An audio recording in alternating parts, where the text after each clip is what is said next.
মূলত ঘটনাটি যেটি ঘটলো যে মঙ্গলবার নিষিদ্ধ সংগঠন ছাত্রলীগের যে ভেরিফাইড ফেসবুক পেজের মধ্য দিয়ে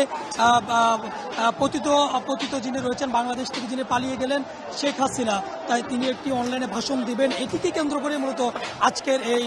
উত্তেজনাকর পরিস্থিতি। এবং এরপরই আমরা দেখেছি যে বৈষম্য বিরোধী আন্দোলনের যে সমস্ত নেতারা রয়েছেন তারাও কিন্তু সোশ্যাল মিডিয়াতে পোস্ট দিয়েছেন এবং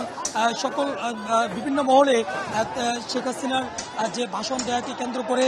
বিভিন্ন মহলে কিন্তু আলোচনা তৈরি হয়েছে। এবং তারই প্রেক্ষিতেই মূলত যে ক্ষোভের যে বহিঃপ্রকাশ, সে ক্ষোভটি জানান দেওয়ার জন্য ধানমন্ডি 32 নম্বর শেখ মুজিবের যে বাসাটি রয়েছে সেখানেই কিন্তু ছাত্র জনতার যে উত্তেজিত যে ছাত্র জনতা এবং যে ক্ষোভ জানানোর জন্য যে সমস্ত ছাত্র জনতা রয়েছে তারা একত্রিত হয়েছেন। শুধু তারা নয়, এখানে সাধারণ মানুষ উপস্থিত হয়েছেন, নারী পুরুষ